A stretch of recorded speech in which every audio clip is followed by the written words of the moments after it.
Good morning, gentlemen. Welcome to the morning show. I got to do a little bit of housekeeping here really quick. We need to thank Elka Suspension for always being there for ATV Talk and the fans. Mike, you're muted. And we need to thank GBC for always helping ATV Talk. The Blunt family has become a sponsor, and they're helping us get to the Legends race in Ohio in July. So we need to thank them for their support. And if you want to know a little bit more about the Blunt family, you go to ATV Talk, the YouTube channel, and there's a story on Jason Blunt's TRX 450R. Gentlemen, Joe Tolle, Mike Walsh, how are you, gentlemen? Doing really good. Glad to be here. Well, thank you for coming. There was an eventful race weekend with the Nevada had the Silver State 300, and then in Indiana, Crawfordsville, there was the Hoosier with GNCC, and that's a hard word to say, but I got it out. A lot of big things happened. We're going to just jump right into this. We'll congratulate those other guys in a moment. But Joe took a Raptor 700 to the GNCC race, and he's going to tell us a little bit about that and how that went down for him. Go right ahead, Joe. Well, it's something we've kind of kicked around for the past few years, being just kind of distraught with the lack of sport quad offerings. And I think a lot of the race community, bottom to top, thinks we have one bike. And it used to be in ATV racing, you'd see grown, men and women racing all kinds of machines. It wasn't just like you have to have this specific type of machine or you can't compete. And, having been a fan of the Raptor 700 since it came out, especially in these later years when all the 450s have fallen off, it's been sort of can that thing compete? Like, are we just looking past a totally different machine that has a place in competition that no one's taking seriously because we all got spoiled in the early 2000s with all these 450s. So, was it just being discounted? And, realistically, I don't know how it would do in the world of motocross. We know it's won Dakar a number of times, so it's a proven racer in some events. And, I've just thought for a lot of guys who race cross country or desert, why can't that bike be an option? The motor in a lot of ways offers an advantage for a lot of riders. I'm not saying it's the perfect, weapon for everyone, but I think for a number of guys, it's viable. The motor is easy to ride.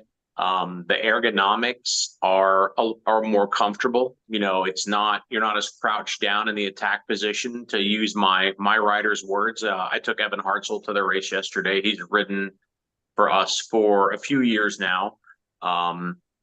He's, a local cross country guy. He's raced one or two nationals at the Ironman through the years, but doesn't have a lot of national experience. So we kind of decided, we got a wild hair a couple months ago, and we're like, let's just go race it. Let's see how we can do. We took an almost stock bike, and we tried to pick what class do we want to be in. We went for Sportsman B, which is a pretty competitive class. You get a lot of fast local guys that race that class. We didn't want to sandbag and hang out in the trail rider class. No offense to the trail rider class. Evan's a good rider. We felt like go to a little bit faster class that's not points paying, so that we had good competition, and yet we wouldn't wreck anyone's season, by jumping into the points for one or two rounds this year. So, yeah. Any questions? You want me to just roll with this? Well, I was going to ask Mike, you're more and more of your product is popping up in the GNCC. And also, we vaguely had a discussion with you about the Raptor 700.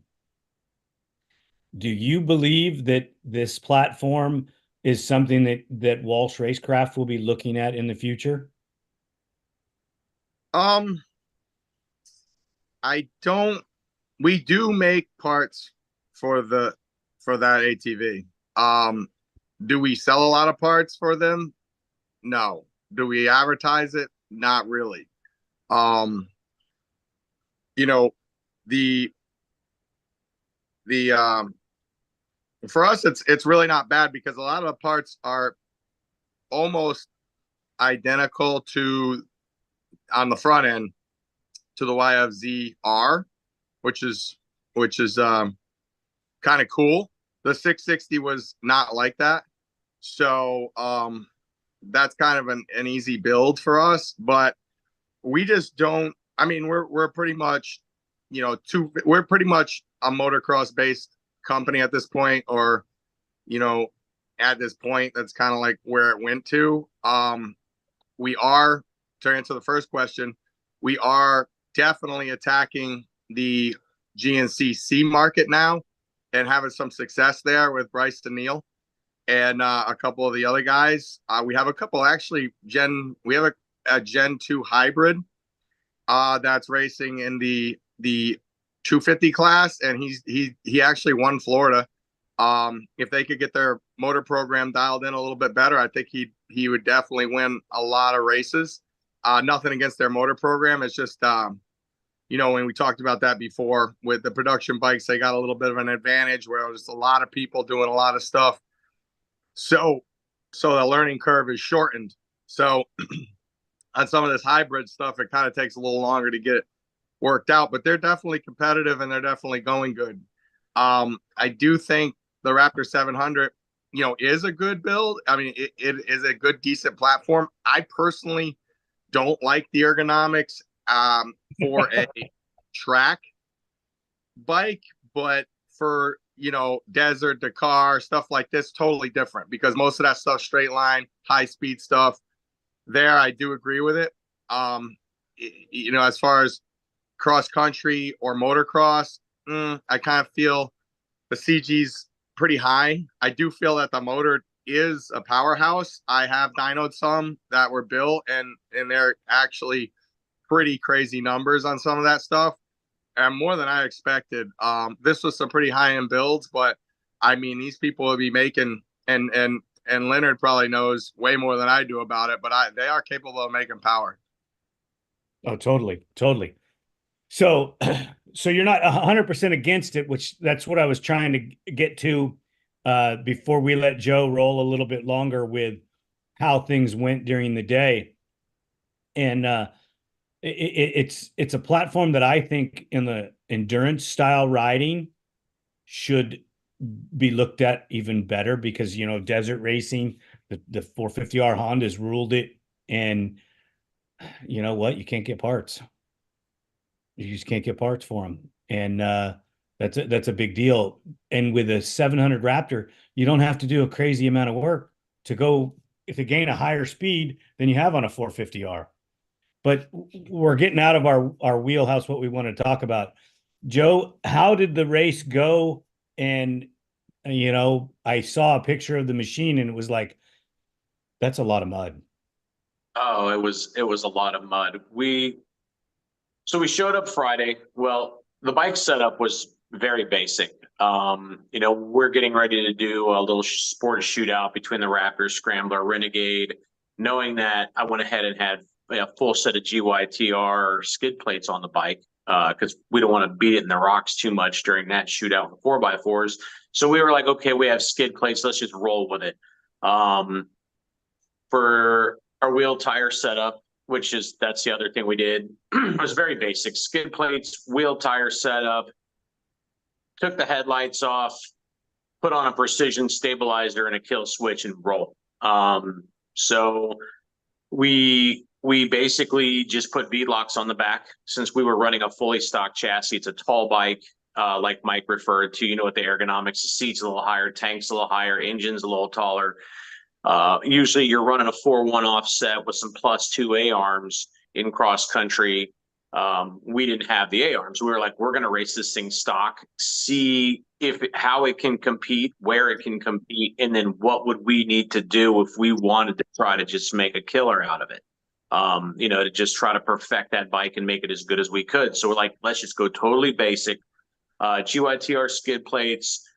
We put some DWT bead locks on the back, GBC Groundbuster 3s all the way around. I know a lot of guys use XC Masters on the front. We ran with GB3s.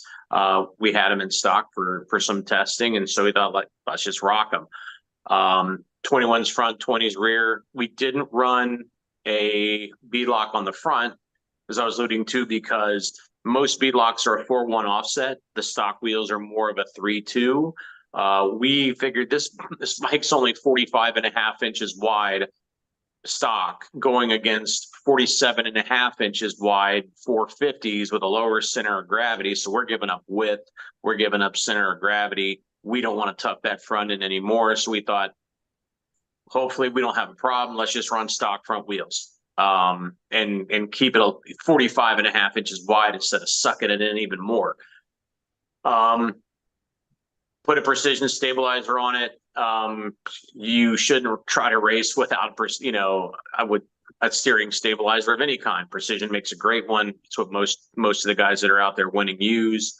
We knew we had to have one, so we put one on there. But, we ran the stock bars, we ran the stock shock, stock chassis parts. It was stock pipe. No tuning, nothing. So got there Friday, walked the track. It had been raining, and it's like, oh boy. And Evan, he told me, he's like, yeah, this will come around tomorrow, no problem. Just depends on how much rain we get. So we go to the hotel, and I wake up at like 2 a.m. in the morning. It sounds like the windows getting hit with just gusts of 50-mile-an-hour wind, torrential downpour. We showed up at the track the next morning. It was very wet. And Evan's like, well, if we don't get any more rain, it might come around. And then it poured again as we were out walking more parts of the track, trying to figure out some film spots. So, yeah, the track was just an absolute mud fest. When we got to the line, the field that we started in was just like you were walking in chocolate pudding. It just waterlogged. We were on the line, tires just completely caked from getting there. And so 10 seconds, we go. Those guys, a lot of the guys have, and the class we're in, most of these bikes are all set up. They're all dialed in. They're all somewhat of a full race build. It appeared. Some guy will chime in and be like, my bike's stock, but most of the bikes were pretty built in the class. We were the only people there on a Raptor, I think, in the whole morning. So anyway, the bike doesn't have 24-watt battery or electrical system, 24-volt, excuse me. So it doesn't have a quick starter. It didn't want to fire up in gear with the clutch pulled in. So Evan had to put it in neutral, clutch in, hit the button, get it to fire, shift, and go. In spite of all that, we still were like third in the first turn. So, thanks Yamaha for torque and horsepower with a stock pipe on that 700. They got into the woods. Evan basically battled his way to the leader. Took the lead. At some point, he was, passing 4x4A guys. And about a quarter lap after he took the lead in the class, there's a reason that guys in cross country don't typically run swing arm skid plates. Nothing against the skid plate. I would put one on my bike. I'm not a GNCC racer because they really protect your swing arm on the back end. I like to keep my bikes really nice. Most cross country guys are running a rotor guard and like a fin that hangs down that protects the rotor from getting bent up. So, they're all about every millimeter of ground clearance they can get. And with a swing arm skid plate, you're losing, an inch of ground clearance, let's just say, or maybe a bit more. So gets the lead, gets hung up. I didn't see him for a couple laps. I'm calling my wife on the phone, like, are you watching? Where's Evan? She's like, he's in second. I'm like, he's in second? I'm not thinking he's going to be near the front. I was calling her because I thought he dropped out because I didn't see him come through on lap 2. Just missed him. And, so I'm like, what? Well, then all of a sudden he's in 5th and then he's in 4th. He ended up finishing 5th, and, he was pretty distraught. He came in and he talked about, on lap 1, he said the bike was great.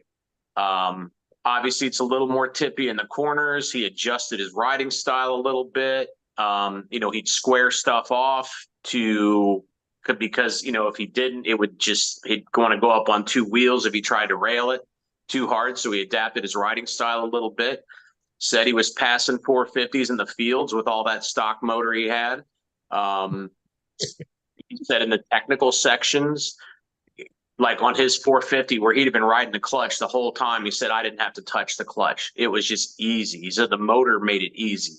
Obviously, the higher center of gravity was a factor, which is why he had to tweak his riding style a little bit. And yeah, as a racer, Evan was bummed he didn't win. As an editor and a journalist that wanted to see how this panned out, I took away from it, he gained on the leader. He passed the leader. He got hung up. We had the wrong rear end setup on it that cost him ground clearance, and he was high centering in ruts. And the other thing we missed was this. When we were sitting there, middle of the night, 3 a.m. at the hotel, and I'm listening to this rain, I'm sitting here thinking to myself, like, when we get to the track tomorrow, we need to put a little more preload in those shocks. Even though it's going to hurt him on lap 1, we need to go in a little bit more on the low speed compression because that bike's going to want to squat. It's going to take on weight. But then it's like, we got to the track, it's like, I'm not touching this bike. We'd spent hours the week before dialing it in. Of course, that's dialing it in as a dry bike with no mud on it. And as I'm listening to him recount the race, he's like, lap 1, the suspension felt great, but then it was fading. And I'm like, are you sure the suspension was fading? Because your bike was getting heavier. And, it's like, there's what the rider knows. And then like, I'm in no way a mechanic, but I've done a lot of bike setup on my own stuff, just dialing in bikes through the years for the publication. I'm pretty good at suspension clickers and that kind of stuff and bracketing suspension testing. So, I was like, Evan, I doubt those shocks were fading. I mean, I know they're not like huge aftermarket shocks, but they have nitrogen reservoirs. I kind of doubt it. I said, I think what probably happened is your bike got 100 pounds heavier throughout that race. And I lifted the bike into the truck when we left to go. It's like, let's not take ramps. I can lift this thing. So, we just pick the front end up, put it on the tailgate. I get up under the grab bar, pick it up, walk it in. No, when I tried to load that bike when we left, there was no way I could pick it up.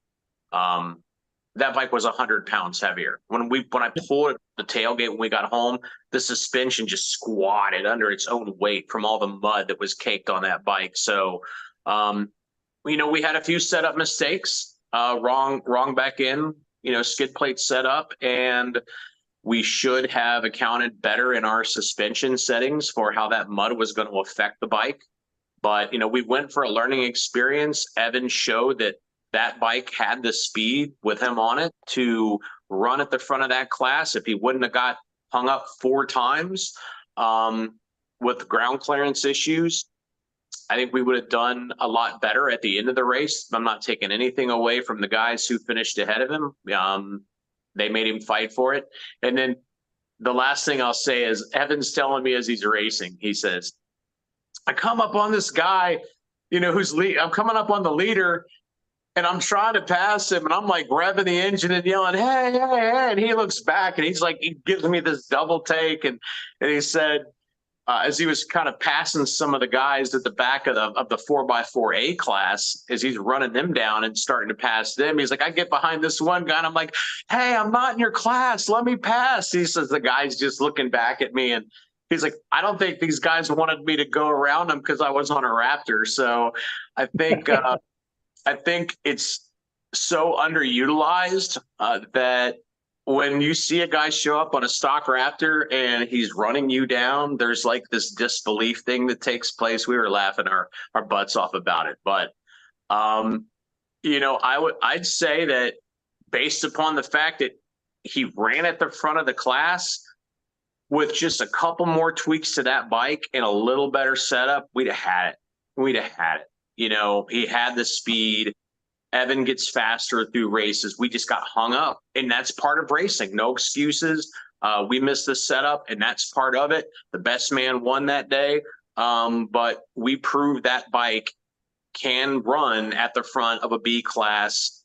Let's take this one step farther, Joe.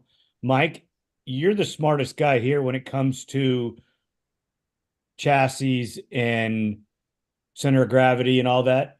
Do you think that there's a way to change that 700 so that it wouldn't be an issue? Well, no, but can you get it a lot better? Absolutely. I like to kind of say we're only as good as our competition. So it depends what's out there racing. You know what I mean? If, like I said, it's not a 450. It's never going to be a 450. Is it better in other places? Absolutely. I think you just have to take that platform and scale it and go through all the numbers and look at everything and like Joe did, actually race it, ride it. He's figured out a lot of stuff now that he thought he missed on. I liked where he went with that. The skid plate thing, definitely a factor. All those guys are using the chain wheels and a lot of them are using that Checo rotor guard or, stuff like that. And so, I mean, I think they probably could have run up front and proved that they did. Now, was his rider, because, as well as I do, rider is a big deal. So his rider might have been better than these other riders. I don't know. I wasn't there. But so the answer to the question, I don't think you could get it to where a 450 is, but can you get it better? Absolutely. Can it work better in some areas? Absolutely. I mean, because if your center of gravity is too low, a lot of times you won't have any side bite. It depends what terrain you're working on, things like this. So, like I said, I think it's a race. I think it's a raceable piece. Is it going to win? Is it going to be better than what's out there? In my opinion, no, but it's an open class bike. It's different. It's a Baja, it's made for different applications. I have a little bit of experience with them because every time we get one of the stock ones in and we put an axle in there, we put shocks on it and A-arms and, do some performance mods to them.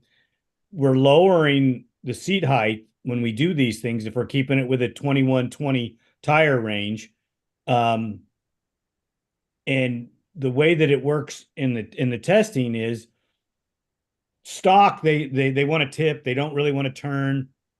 They don't drift through the corners really well. But soon as we get them in what I would call performance stance or setup, it's a whole new bike. You give them just a smidge more power and lower them and widen them out a little bit, and they will turn. They will do everything that the 450s will do.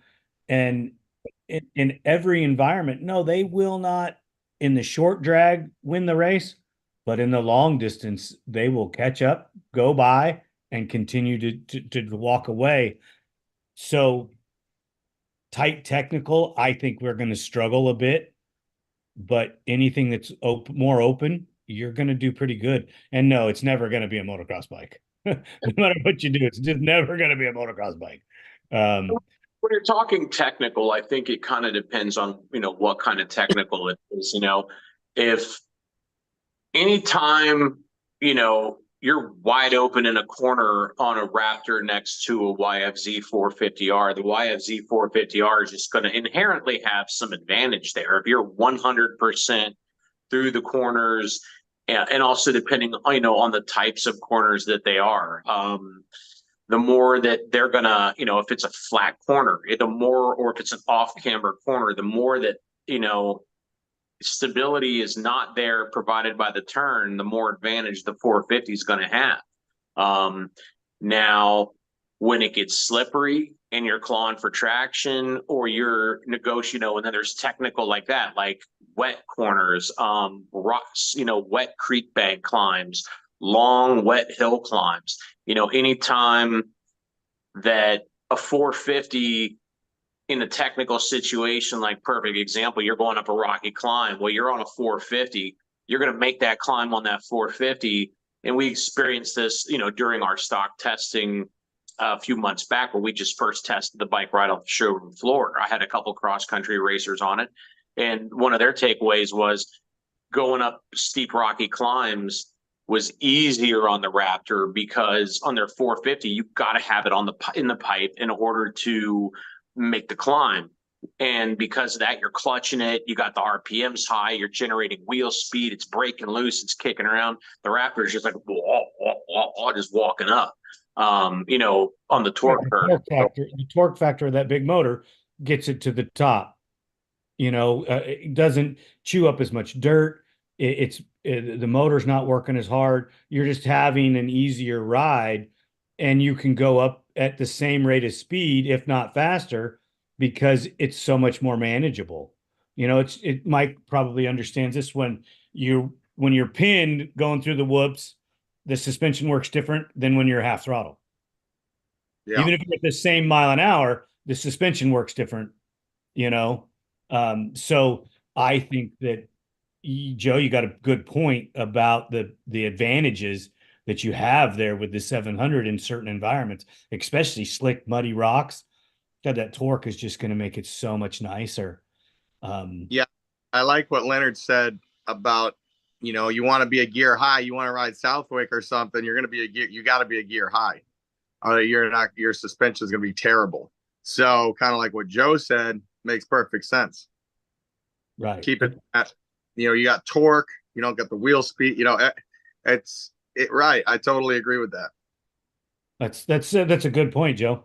I want to switch gears a little bit. I know Joe wants to talk more about the 700, and we're going to, but we're going to, but Mike, I really want to talk about this Gen 3. I've been watching your videos. I've been listening. We've been talking about it. Joe and I have been talking hybrids, and we've been talking frames. We've been talking to a lot of different people, trying to get opinions of what they feel about this. And I'm even talking to other guys that are so-called your competitors and asking them what they think. But before we get into that, what is the reaction from the customer base so far with this chassis?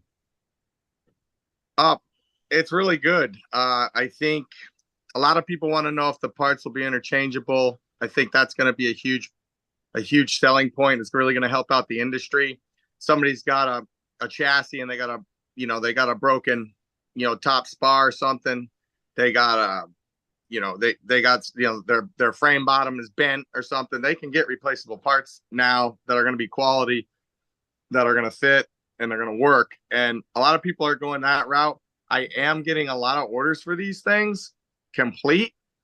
When I say a lot, we're not talking hundreds or anything, but for not even having one running right now, I've gotten a bunch of solid orders and tentative orders. So it's actually, when I wanted to do it, I knew it was going to be something that we needed, but it's actually really making big waves. I've had some recent misses in the last 5 years where we built some stuff, we put a lot of time into it, it's kind of flopped. This one's not flopping. This one is definitely, people are excited about it. Well, it's just like everything in the world, that every inventor fails and a number of times before they hit the home run. Yeah, don't quit. You keep grinding. It's not a fail. The only time you can fail is when you throw in the towel. So right. I'm with you. Right. So I want to ask you this question, Joe. You're going to love this. Do you think that you could take that Gen 3 and stuff a 700 Raptor motor in it? maybe. It probably, but they're very tall. I need to see what the height of this motor is. I know it's a long stroke motor, long rod. Super tall. It would probably need a custom aluminum gas tank, but would it fit? I would say absolutely. So there's a possibility you could turn this machine into a racer in cross country or motocross with that engine in a different chassis. Yeah, 100%. Absolutely. What I really like about this Gen 3, not to get off subject, but there is so many aftermarket parts that are super quality. I mean, IMS tank bolts right on. We're like I said, if we do the Raptor 700, okay, I know we're gonna have to do something with the tank because the valve cover is coming through the tank. But it's so easy to build this bike as compared to like a Gen 2 or a Gen 1. All the parts are available and all the parts are quality. Because this YFZR has been so dominant for the last 5 years or so. Everybody's putting the technology there. And we put Joe was talking about a precision, and I couldn't agree more. If I had to do what he did, I would probably make most of the same choices he did, and I would definitely run a precision. I haven't talked to the gentleman over there in a while. We do run their stuff all the time. Great product. But yeah, we got a precision on this Gen 3, and I had to mod it a little bit to get it on, but it fits great. The Gen 3 does not need a caster bracket, which everybody's doing. The top A-arm parallels the bottom A-arm like a conventional setup. Very clean, 4 individual bolts. Excited about that. Same bolts as the lower. So yeah, I'm excited about it. And it's just so clean. Like this whole, like the tube structure and the way it looks, I really like it. It really flows. I do have a couple problems with it. In my opinion, I need to work on some of the wall thicknesses, and I kind of overbuilt this one, and I knew I was going to. And the reason I did that is because I want to overbuild it, and I want to cut after that. I didn't want to show up with something that was not gonna go to distance and it was gonna break, because that's just not our style. So I overbuilt it a little bit. I kind of missed my weight points where I wanted to be, but I'm still in the ball game.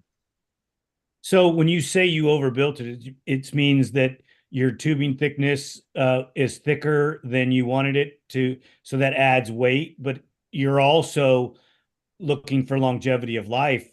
And if you can create a longer life product, that's going to generate more business down the road more business, so that the consumer can switch from Yamaha to Honda and still use that machine and not have to be buying new pieces. So in essence, it's saving your consumer money. It might hurt you in the long run, but it's not going to hurt you in the long run, because they're going to come back and buy the extra pieces they need. So you can have more and more and more of these out there for longevity of life. Follow where I'm going with that? 100%. And it's funny because the guy that we're building the first one for, who kind of got this whole ball rolling, he's already ordered the second one. So, I'm going to tweak and squeak it. I think what Leonard says 100% right. And that was the vision behind the build.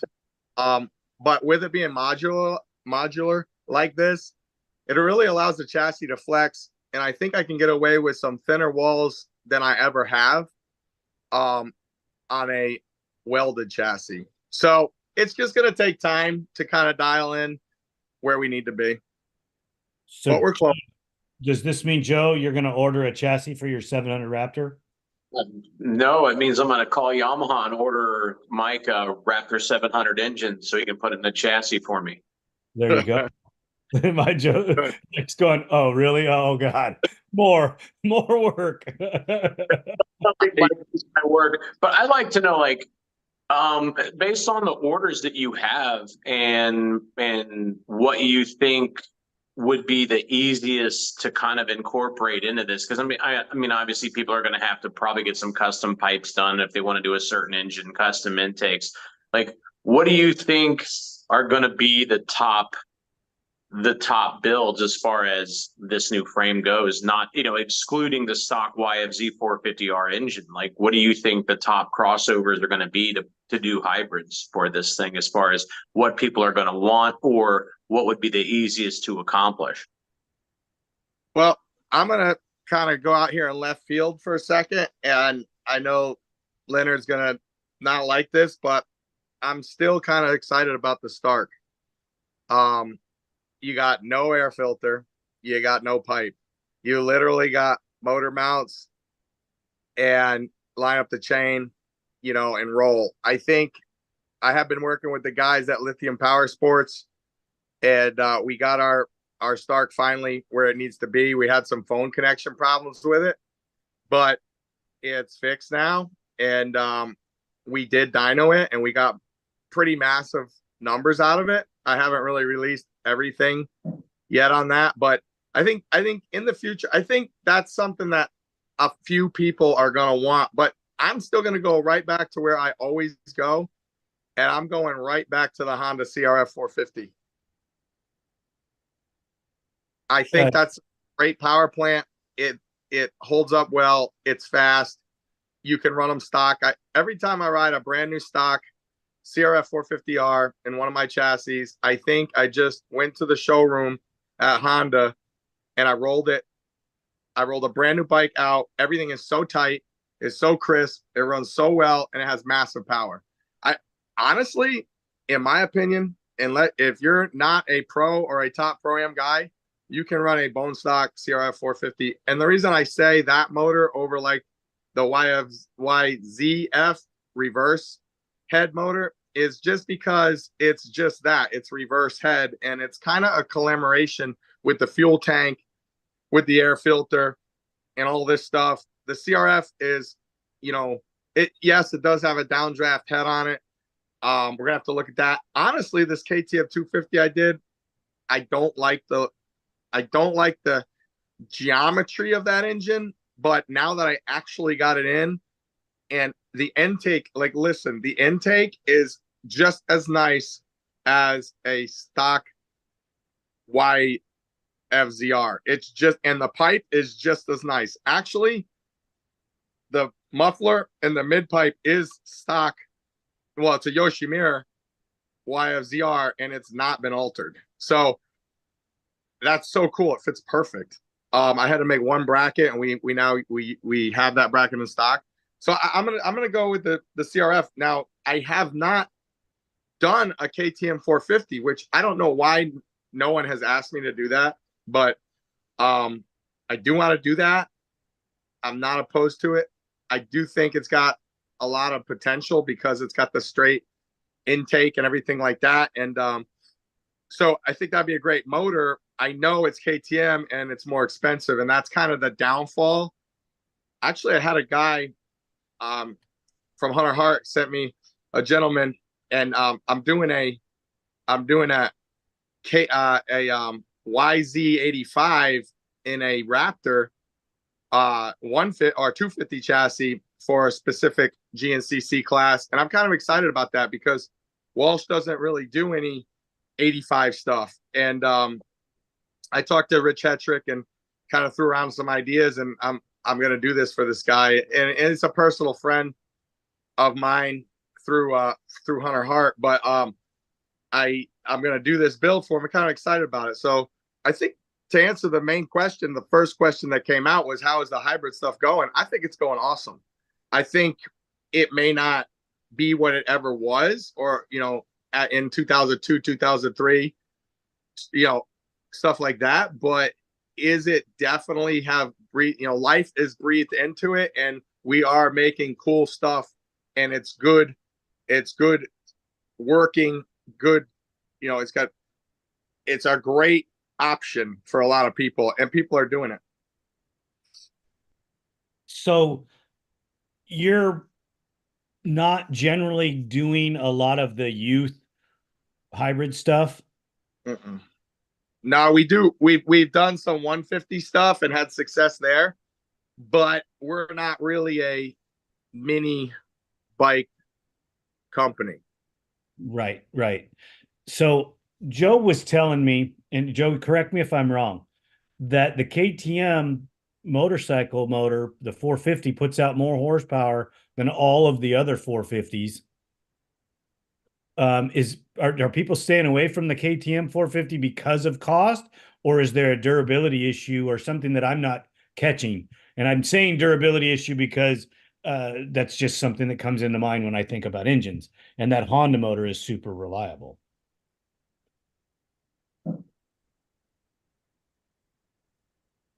You didn't, did you catch that, Mike? Well, I thought that question was for Joe with the Oh, KTM. the question's for you, actually. Joe was telling me about the KTM having more horsepower, and Oh, I was asking you, you know, because it's got more power, wouldn't it be something that people would want to jump for?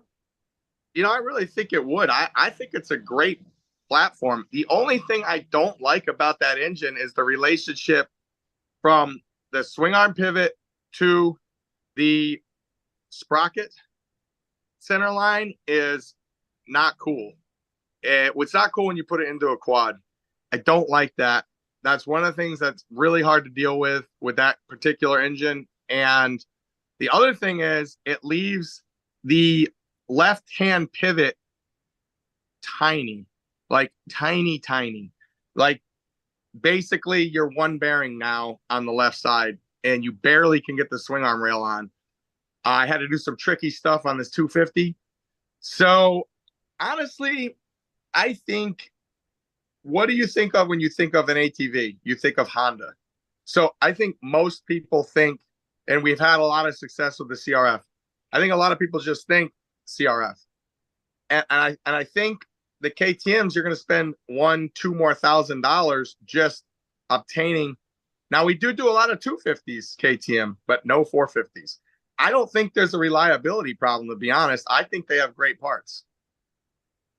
You think it's a cost issue for the setup's going to be different, and the cost is going to set you back?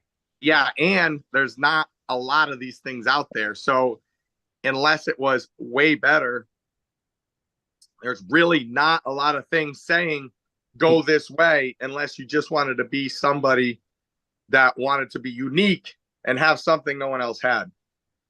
Now, Mike, I got a question. Since it seems like, from based on everything you're saying, that the CRF 450 engine, as far as durability of the engine, you like the way it runs, you like the way it holds up, you like the way that it goes into the chassis with more room available for bearings. I think you were saying on the swing arm. Obviously, you feel like that's an easy one to incorporate, and maybe it would have some mechanical advantages since it goes into the chassis so nicely. So, obviously, one of the problems for people of building a hybrid is, you have to go buy that dirt bike, which if you go buy a brand new Honda 450 is like, whatever, 10.5 or something like that. Do you have a particular love for different generations of that engine over others? Are there any years of the CRF 450, if somebody was looking like, okay, I'm just going to buy a donor bike for a motor, I don't want to go buy a brand new 2024 or 2025, is there a generation of that bike that has a motor somebody could pick up used that you think would work well? Which, if so, which one, would be the best choice? Okay, so that's a good question. Now, you don't have to have the newest stuff. Is the newest stuff really good? Absolutely. So far, it's been, every year has been better. Okay, in my opinion, every year has been slightly better, but the cutoff point is 2017 and up. You want to stay away from that kicker motor because the way that these electrics, this electric start stuff's working now, there's no reason to have a kicker anymore. The lithium ion batteries are super light. Everything's pretty reliable. I say do away with the kicker, go kickerless, go electric start, go EFI, and just run with it. So I say 17 and 18 and up, they're all really good. So you could buy like a 19 or a 20, for a reasonable price and have yourself a really good piece. Okay. All right. That's good to know. I also skipped over your electric comment, that I wouldn't like that. It's not that I wouldn't like it. It's if we could get a track in a rural environment or a like in a baseball field environment in town, that would be great for your electric stuff. I just don't see that you're going to be able to take the electrics out and race them competitively for, I don't know how long the battery's going to last with the weight of the quad, with the size of the battery you have to generate that much power.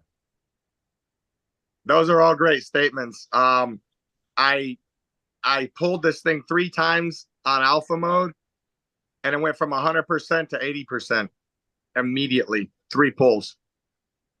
So, and then another key deal is when we pulled it with 20%, it made 15 less horsepower.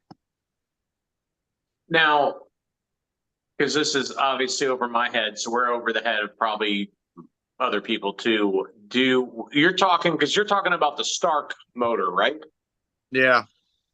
So I've heard that like there's different tunes on that motor that are designed to kind of emulate, comparable 2-stroke and 4-stroke power plants as far as power delivery, horsepower output. I've heard that thing is up to like something like ridiculous, like an 800 4-stroke. Is that what alpha mode is? Alpha mode is supposedly 80 horsepower. Woo! Now, I have dynoed it. Is it 80 horsepower at the rear wheel? No. Does it spin the tire on the drum? Yes. I've never seen another bike do that. It literally, you have to roll onto it, because if you don't, it's going to blow the back tire off for a fraction of a second. And it's funny because I talked to, you guys know Donnie Banks, the Bulldog. Right. And when I went to the Georgia race, he was there, and he has a Stark dealership inside Capital Cycle. And because he asked me about it, and he told me he absolutely loves the bike. And I said, hey, what about the clutch? No clutch. He said, why? All you do is just throttle. You want more throttle? Go. You want less? Let it off. He's like, and what I kind of took from that conversation was, I think this is an awesome bike for maybe not pro riders, if that makes any sense. Like maybe vet riders or younger riders. But I don't think, personally, like if you took Joel Hetrick, put him on his 450, and you took him and put him on a comparable Stark, do I think he'd still be the same Joel Hetrick? Probably not. But is it a great platform? Is it fast? Absolutely. I think it is. And a lot of people who ride these things absolutely love them. So, but most of the people that I've talked to have been vet riders and stuff like that, where they're not competing at that level.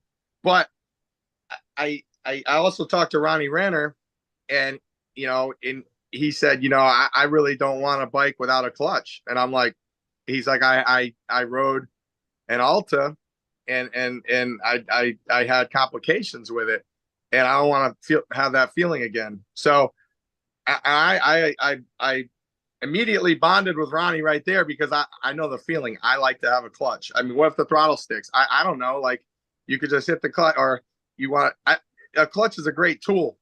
And I really think that Stark needs to adapt a clutch to the electric bike. And I think that at that point, I don't think you need a transmission, but if you had a clutch, I think it would do a lot for it. And I could be wrong. I mean, I never even rode the thing on a track, so I could just be talking out of my butt, but that's my gut feeling.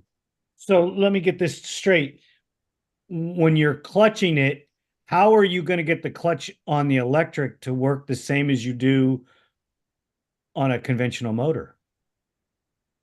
Well, if you look like a Harley Davidson or something, and they got, you know, a separate transmission or something, and it's belt driven.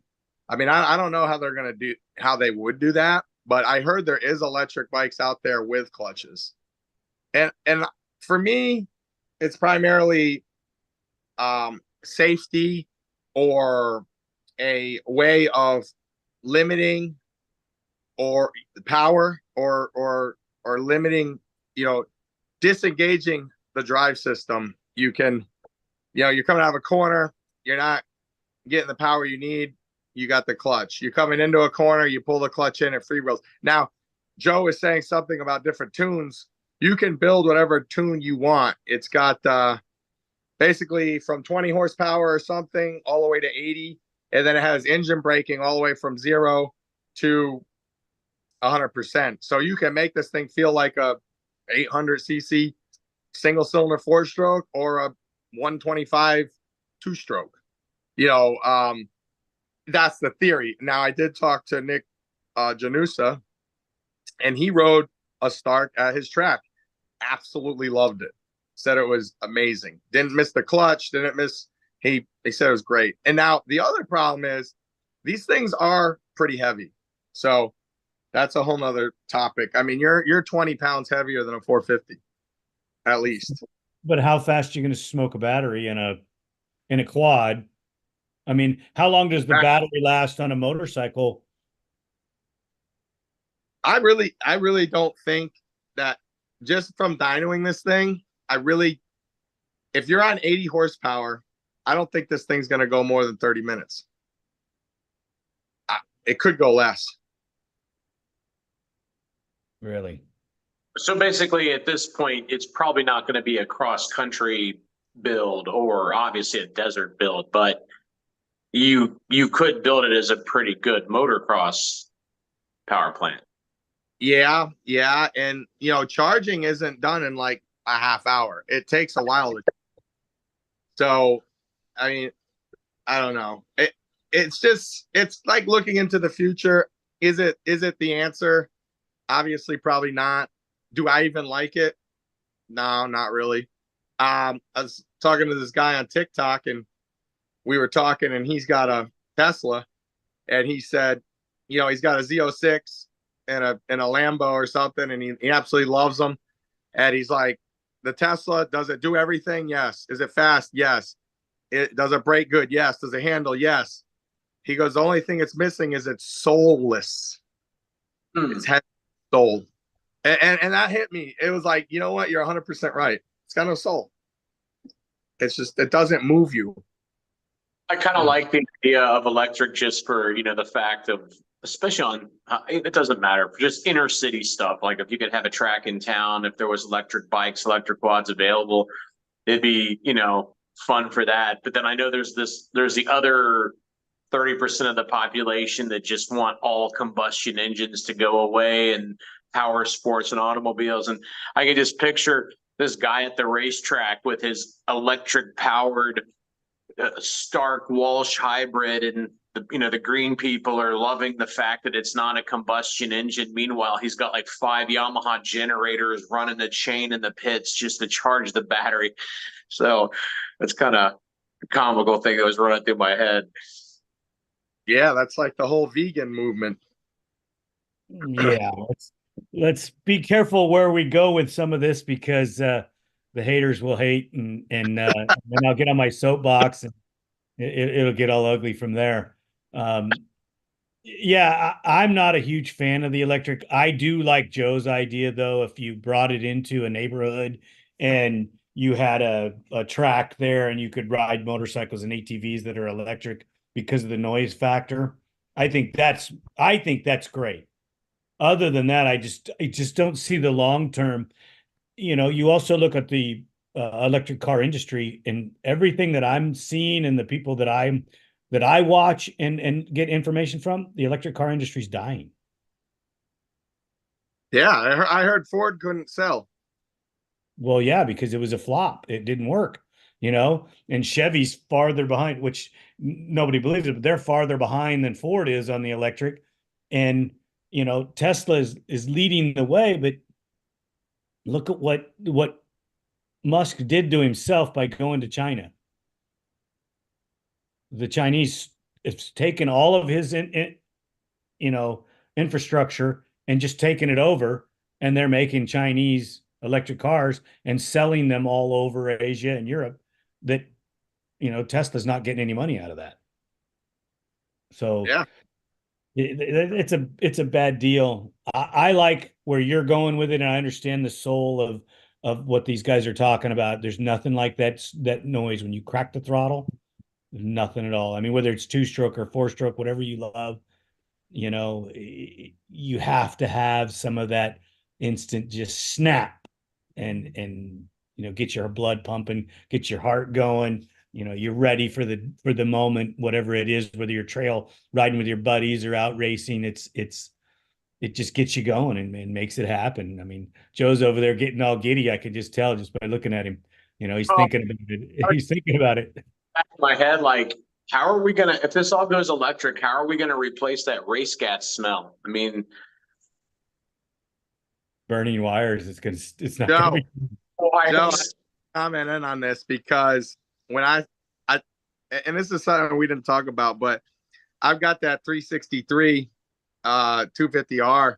That thing made massive power on my dyno. It made 55 plus at 42 foot-pounds, and that's a 250R. And here's why I have to comment on that comment. And for those of you that don't know what those numbers are, a brand new CRF on my dyno makes 52 at 36. So you go 55 at 42. That is insane power. I mean, yeah, it is a narrower power band for sure, but that's still cool. But the reason I have to comment in on that is when I started that thing up and I smelled that thing, it took me back to 1989. It took me back to, when you were a kid and you had that 250R 3-wheeler or whatever you had back then. That smell, you can't replace it. Is awesome. I agree. I agree. There's so much of it that you can't change. Well, do you think that there's going to be another motor configuration change coming for motorcycle ATV?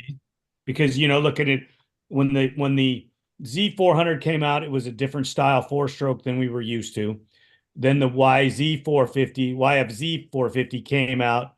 You're also looking at in 99, the YZ 400F came out, and the configuration of that motor design is totally different than what the old school long stroke, big bore 4-strokes were that didn't do anything. Now you have 4-strokes that are revving, past what some of the 2-strokes do at a higher rate with all those moving pieces. Do you think that they're going to come out with another generation of 4-stroke engine that's more efficient, that's going to make even more power? Well, they brought in the finger following valve train, and I honestly, my direct answer to that is no. I think you will see small changes, and I think they will keep tweaking and squeaking, but I don't think, you might get variable valve timing or,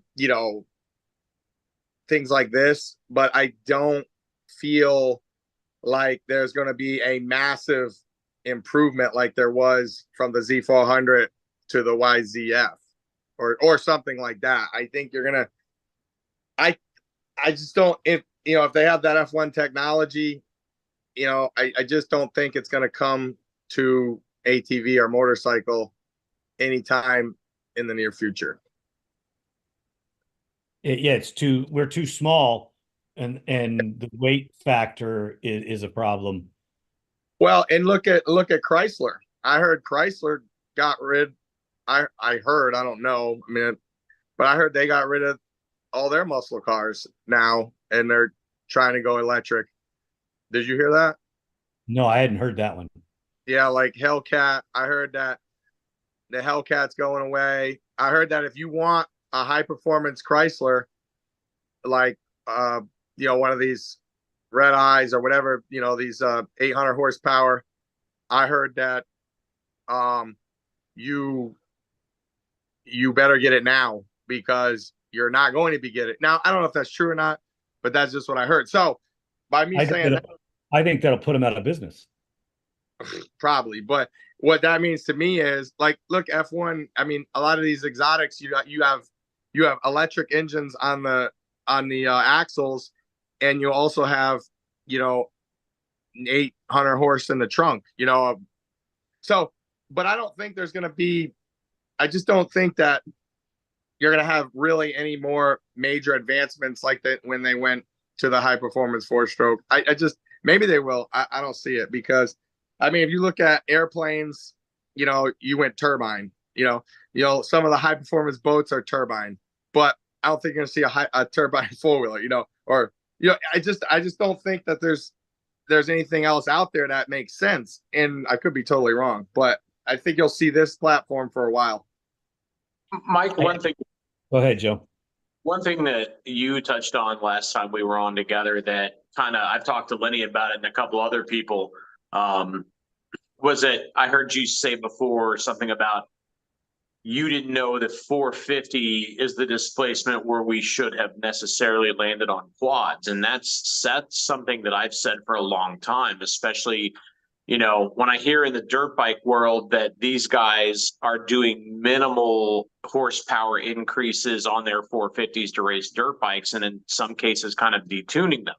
I've kind of personally felt for a long time like the ATV industry got pigeonholed into the dirt bike industry because I don't know why. Maybe it's because they thought like quad riders are no good. Why do they need a bigger engine than what's in a 450 dirt bike? Where I was always like, we have 4 times the footprint. We have 150 pounds more machine, 200 pounds more machine. I don't think we should have been capped for our high performance bikes at 450. And I'm not sitting here advocating like we should stick a Raptor 700 motor in everything. Obviously, the smaller, more compact kind of 450 engine style has its advantages. And I was just kind of wondering, like, where do you think we would have done best to end up as far as a displacement for our high performance quads? Or if we have a resurgence and we could change the displacement category for ATVs, would you change it? And where do you think we should end up? That's a great question. I like that question. I honestly think that would have been much smarter to go to a 500. Reason being is if you look at the Superbike platform, you got 1000s. They're called leader bikes. Each cylinder is 250 cc's. So 250 is 500, So, and I might have choked up on that one, but I just feel like all the technology has went into the 250. The 250 is where all the technology is, and from when the 250 is the big technology. So those valve sizes, this, that, and the other thing, what these people are doing to push technology forward, I definitely think 450 is too small. I do know they run really good right now, but it takes a lot of money to get them there. 500, 550, something like that. I said 500 because it was 250s. I don't know. I mean, you got to look at your born stroke. I do know. I think 450 is too small, and I think it puts too much load. And if you get them too big, you're not going to really rev that well if it's a single cylinder. So 500 would probably be around. And it's funny because the KTM had the 505 at one point. So what about a twin cylinder 500? Awesome. I mean, a lot of money, but you know, it would be awesome. Or even like a twin cylinder. Yeah, twin cylinder 500 would be really cool because that's two 250s. I don't know about the torque. I know the single cylinder makes a lot of torque. I don't know. That's something for the higher up engine guys, but I don't know. I just feel like 450 is too small, especially when the dirt bikes run 450. Now, as a 500, I know you're a chassis guy. You're not a motor builder, but I know you know a lot about motors with all the bikes you've built and racing through the years. Do you think, as if the displacement of them were 500, would you want to take advantage at more an increased stroke to build additional torque, or or more bore, or would you just say keep it kind of square and go bigger in both directions? Honestly, that's a good question. I and Leonard probably has a lot to put into that, but I kind of think you should probably go in both directions because they got them so fine tuned right now. I mean, with their combination of bore and stroke, that it might be right where you want to be. Because I know in like the drag race stuff, you know, like they keep shortening the stroke. Why? To get the RPMs out of them. You know, bigger bore, shorter stroke, more RPMs, you know, more horsepower. But like you said, I mean, long stroke is torque, but I mean, a 350X is torquey, but they're not fast. So I kind of feel like you probably want to increase both sides of it. I would say stay with the configuration like that because it works. It just Exactly right. works. You Dave, know, so it get working perfectly. yeah, you're getting torque and you're getting horsepower out of it. And without torque, you're not going to get horsepower. And if you have too much horsepower, you don't have enough torque, then the thing won't pull out of its own way. There's 100 different theories you could hash this out. Um, I think that making the stroke a little different, making the bore a little different. Your head design is where most of your power is going to come from, anyways. Maybe your injector body. They could do some innovation with that, but KTM's got a good injector body and it works really well. They kind of lead the industry in that. I don't know why some of the other guys haven't adapted that. Some of the Japanese manufacturers haven't adapted it, and they may have, or they may be changing it. Your technology is always growing, and these are guys that I think are smarter than we are in some points. Not all of them, but in some ways they are, because the development used to be they had 4 or 5 years in advance, or sometimes even more than that in advance, waiting. And I'll bet you money there's Yamaha technicians and engineers that have another 450 Yamaha ATV built already, because what they know at some point it's going to have to change. The reason they haven't done it is because there's no competition.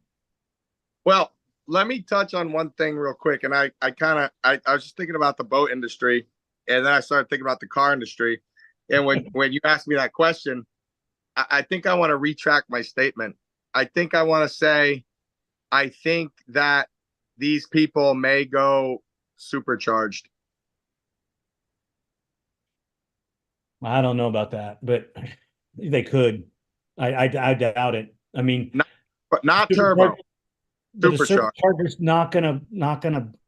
I don't think it's gonna work in the dirt, is it? Why not? Because the dirt destroys everything. If you can't keep it clean, I mean, the supercharger should not be. I mean, yeah, they can gear drive it. It could be fully enclosed.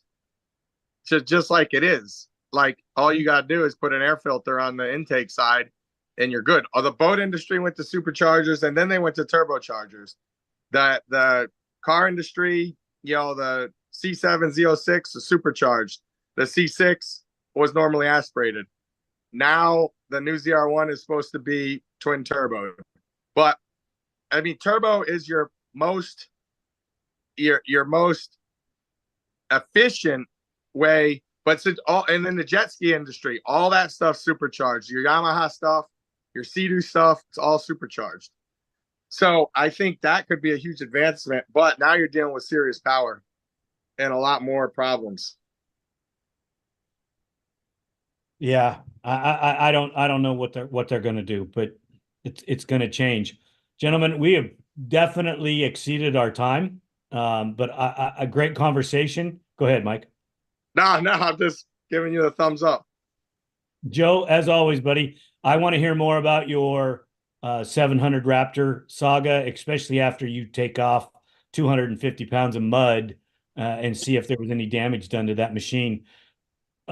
Anybody in the chat or anybody out there that thinks that the 700 is not something that we could go with, I disagree. I really believe that you get all the minds like Mike and the other engine guys, my brother, just the creators out there that are out trying different stuff that we don't even get to see. I believe the Raptor 700 has a future, and being short-sighted in that is actually going to hurt us in the long run because Honda's not doing anything for us. So we need to develop that Raptor and make it better. Yeah, Joe? And maybe they need to bring back the open. When you guys raced the Banshee and Eichner and all those guys, maybe they need an open pro class or something so this Raptor can fit into it. Who knows? Joe, what do you got? Well,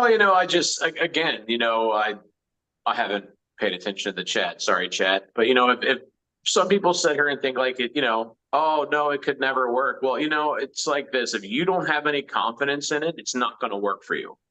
You can have the best bike in the world, but if you don't believe in it, you're not going to perform on it.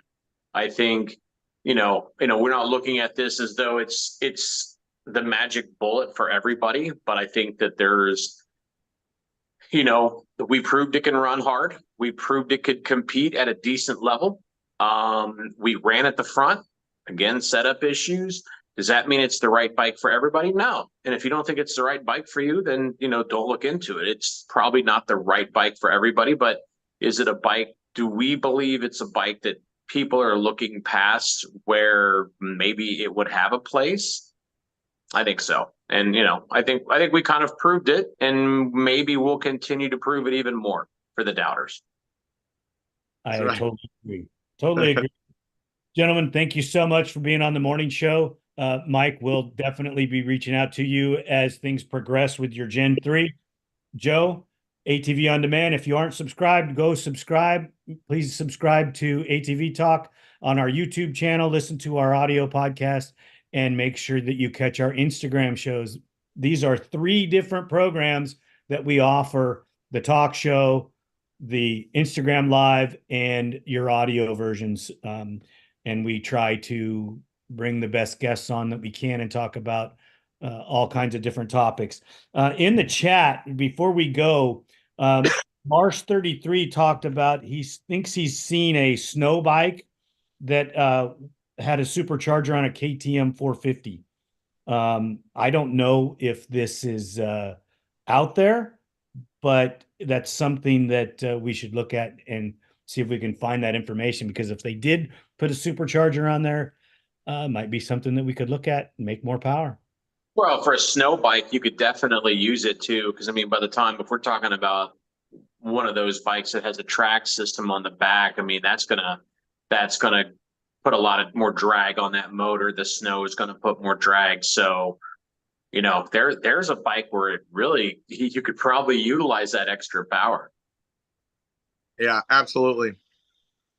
Yeah. The next time we come on, Mike, one of the topics we're going to talk about is the motors that they're building for these motocross guys and the cost and what they can do to help the sport. I know you're trying to help it with the chassis, but something's got to be done, to rein in the motor guys, because it's just astronomically expensive to race motocross. It is. It is. And if anything goes wrong in that engine, 9 times out of 10, it's pretty much junk. Pretty much. Yeah, and then you're just spending cubic dollars that you don't have to build another engine. Right. So, gentlemen, have an amazing Sunday, and we will catch you back here on ATV Talk, the morning show, as soon as we can come up with another topic. And you need to build some more cool stuff, Mike. All right, we'll do it. Love All right, being on. We'll see you guys. All right. Mike, thanks. Thank you, Joe. Have a great day. Bye, Joe. Good seeing you, Mike. You too.